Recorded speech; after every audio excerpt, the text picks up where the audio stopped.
Do you think that's Lady Yai? Oh, no wonder Junior is so excited. She has a really striking presence. Also, is it just Paimon? Or did she look right at us just now? It was probably nothing. Keep away. Keep away from me.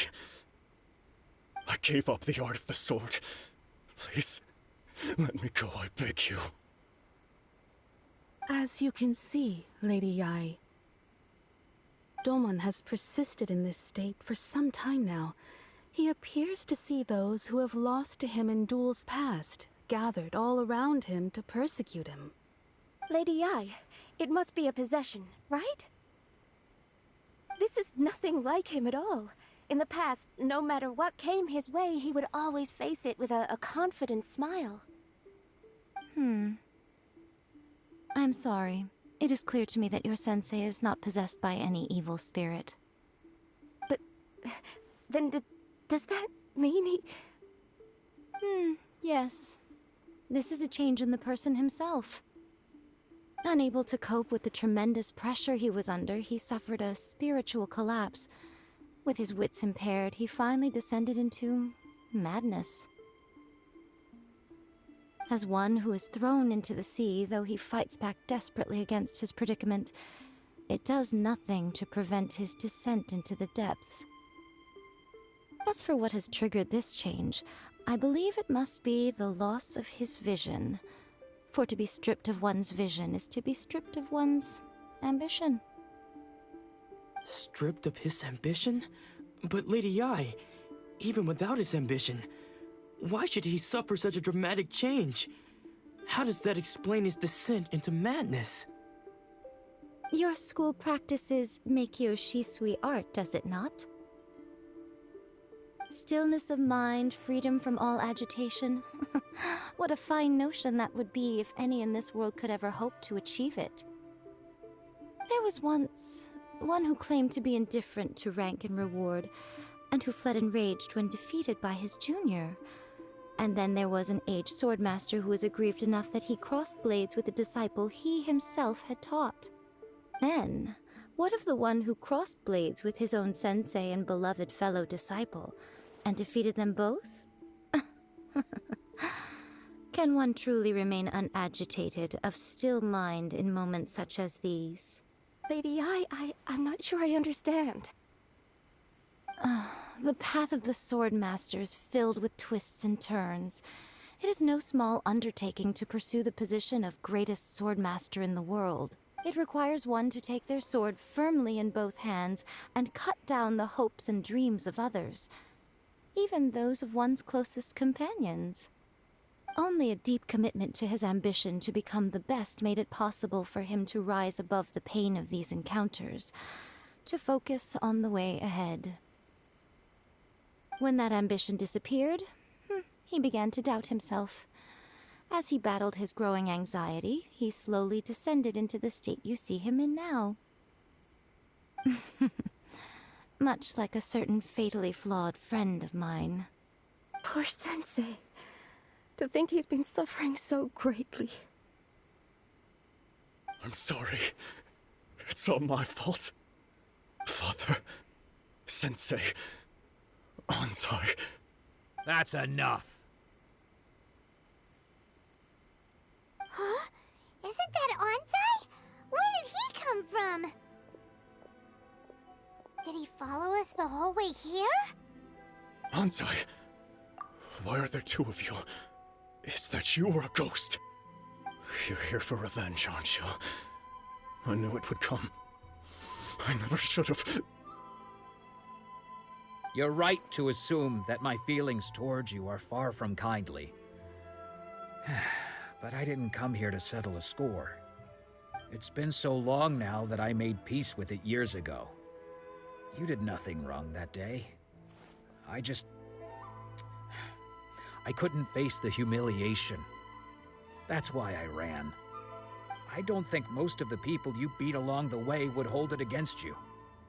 On the contrary, when you cut our ambitions short, we entrusted them to you, in the hopes that they might carry you further.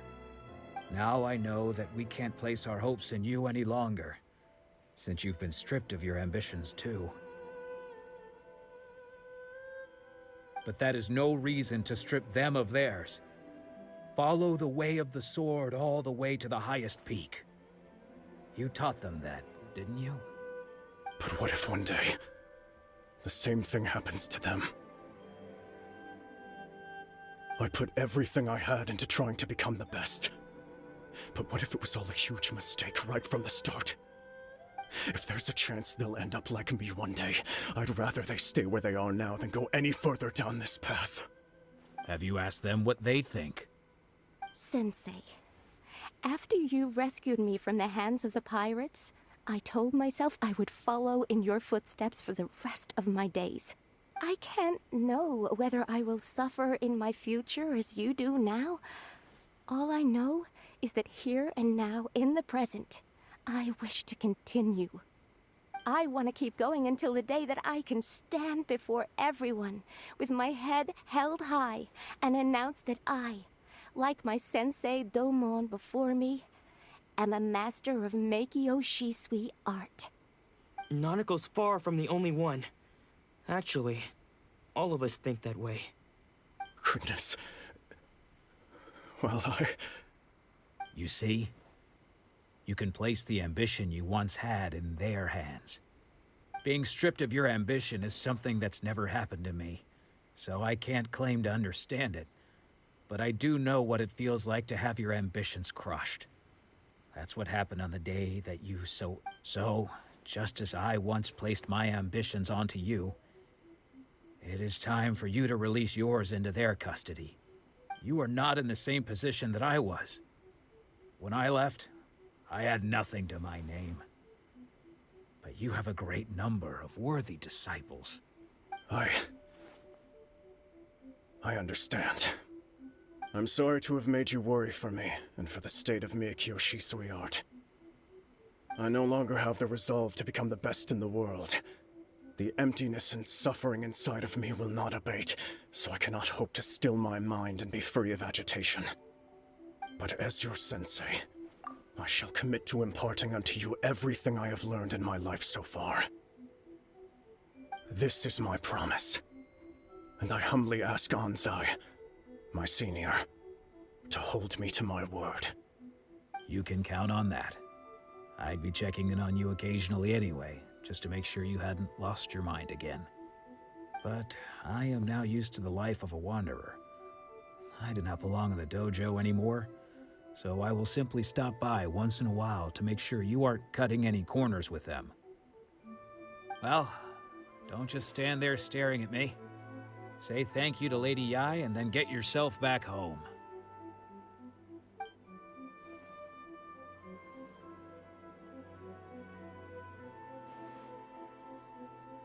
So even though his ambition was taken away, his disciples can take it over on his behalf. Guess Traveler, a moment, please. Lady Yai has some words for you. So, my intuition was correct. The wind that blows from afar carries fresh life to these shores. For us to meet now is premature. Nevertheless, you set foot on these islands at precisely the right moment.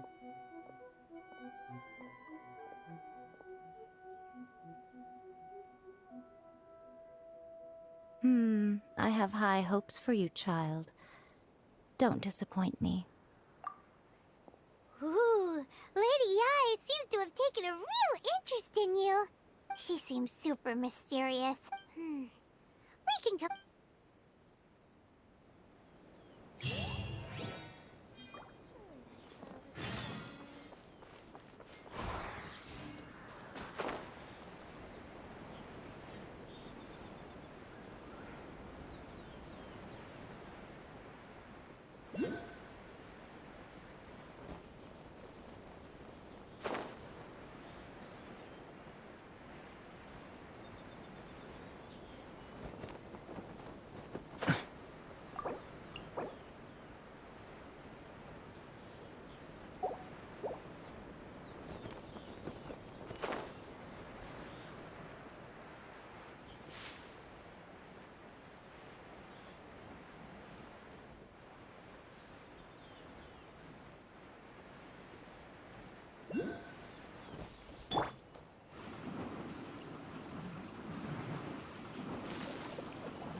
Traveler, Paimon.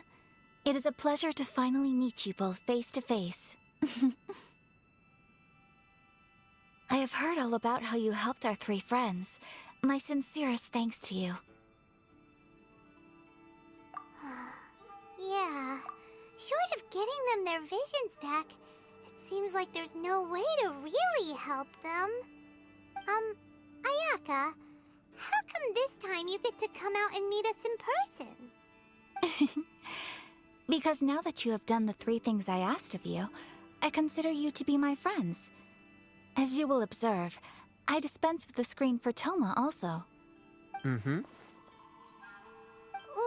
Wait a second. But isn't Toma your, servant? Paimon's happy to help and all, but Paimon sure as heck did not sign up to be a servant. Oh. Paimon, you are most entertaining. Toma is first and foremost my friend, and was so before he ever became my attendant. Oh, okay then. Ayaka, you seem pretty different out in the open. Thank you both kindly. Back to the matter at hand. You have now witnessed the pain of those deprived of their visions. What are your feelings on what you have seen?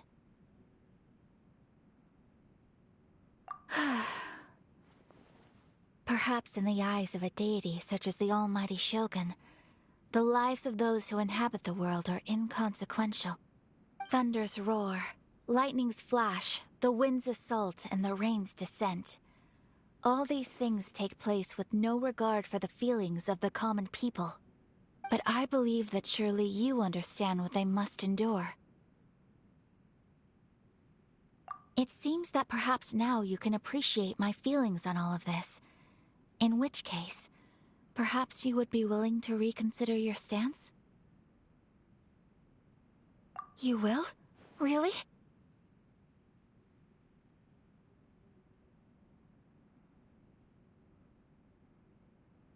Naturally.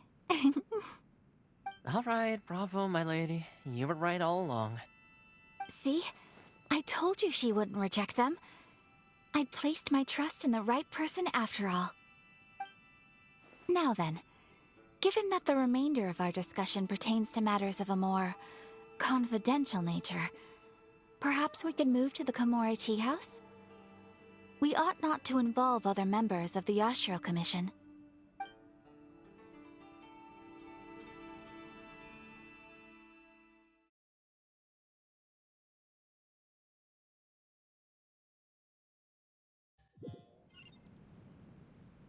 Well, here we are again. Please continue without me. I'll keep watch. So, what's the deal with this place anyway? What makes it your favorite meeting spot? This is land that was gifted to the Yashiro Commission by the Shogun. The Kamisato clan has the exclusive right to plan, build, and repair any property on this land, and even to allow or deny access. Such privileges exist due to the Yashiro Commission's role in managing ceremonial affairs. Oftentimes, it is not appropriate to discuss details in front of bystanders. Oh, Paimon gets it. Gotta keep a bit of mystery, right? Once the number of ceremonial affairs conducted in the city began to decline, our forebears built a tea house here. Only members of the Yashiro Commission are permitted to come and go as they please. Makes sense. Perfect place for a secret base. In any case, we can talk freely here. I presume you have a few questions that you wish to ask me?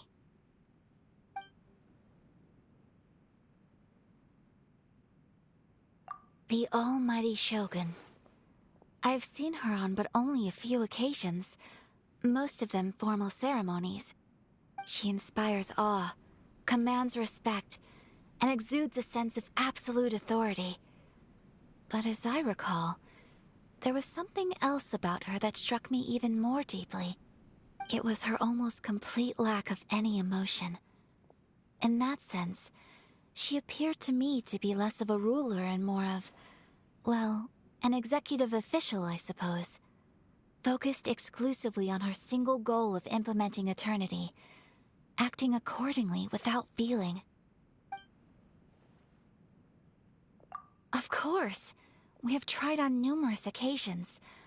Unfortunately, each time a proposal to they invariably adopt a stance of unconditional support for the Shogun's decision. It almost makes one wonder whether they had a hand in the Shogun. The issue is this. For the vast majority, after all, it is but a tiny minority. Because of this, the attitude of most people towards— How can they be like that? Paimon. Nevertheless, in addition— Resistance? Yes, many who have looked to say a little more about Sangonomiya, but I do wonder whether there may be some other agenda behind their resistance movement. Ooh, Paimon has a question. Oh? What would you like to know? Have you got a plan yet to fight the Vision Hunt Decree? To be honest, we do not. What? Please, do not forget that challenging the Vision Hunt Decree— So what are we gonna do? Well, for the moment, all we can do is try— For example, by providing— You're telling Paimon that they're— Don't underestimate the talents of the craftspeople in Hanami. The problem we are facing right now is that— Darn! So they— Yes. We knew it was— Exactly. I feel the same. When you are ready, go to Hanamizaka.